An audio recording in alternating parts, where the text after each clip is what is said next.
So இன்றைக்கி மே 15th world family day. Wish you all a happy family டே. இன்றைக்கி நம்ம ஒரு சின்ன மோட்டிவேஷ்னல் வீடியோ பார்க்க போகிறோம். எதை பற்றின்னு கேட்குறீங்களா? ஃபேமிலி பற்றி தான். ஃபேமிலினா என்ன? நம்ம எல்லோரும் வீட்டில் ஒன்றா சந்தோஷமாக ஒத்துமையாக இருக்கிறது. அது அப்படி எப்படி இருக்க முடியும்? அதை பார்க்கணும் இல்லையா? நம்ம எல்லோரும் வீட்டில் ஃபஸ்ட்டு சமைச்சு சாப்பிட்ணும். பாதி பேர் வீட்டில் சமைக்கிறதே கிடையாது, வெளியில் வாங்கி சாப்பிட்றோம், இல்லைனா ஹோட்டலுக்கு போய் சாப்பிட்றோம். அதனால் நம்ம ஹெல்த்தும் போயிடுறது. அதனால் அதெல்லாம் யோசிக்கணும். நம்ம முதல்ல வீட்டில் சமைச்சு சாப்பிட்ணும். அது இல்லாத நம்ம எல்லோரும் வீட்டு வேலையை ஆண்கள், பெண்கள், குழந்தைகள்னு எல்லோரும் பகிர்ந்து செய்யணும். அப்போது வீடு சந்தோஷமாக இருக்கும்.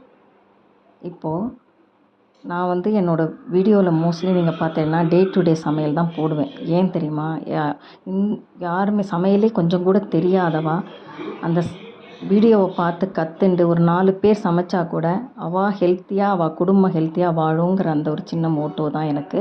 அதுக்காக தான் நான் அப்படியாப்பட்ட வீடியோவே போட்டுருக்கேன்.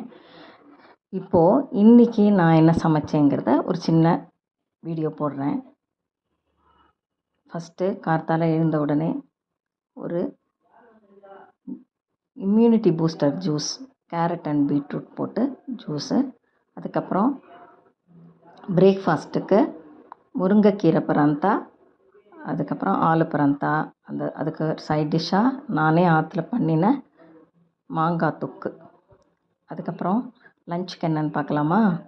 பூசணிக்காய் சாம்பார், அப்புறம் தக்காளி கொத்தமல்லி போட்டு பருப்பு ரசம், அதுக்கப்புறம் வெண்டைக்காய் கறி, அப்புறம் பருப்பு சாதம், அதுக்கப்புறம் சேனக்கிழங்கு கறி, கீரை மசியல். இவ்வளோதான், சிம்பிளாக தான் பண்ணியிருக்கேன். நீங்களும் இது மாதிரி தினம் ஆற்றுலையே உங்களுக்கு தெரிஞ்ச அளவுக்கு சமைச்சு சாப்பிட்டு ஹெல்த்தியாக இருக்கணும்னு எல்லாரையும் விஷ் பண்ணுறேன்.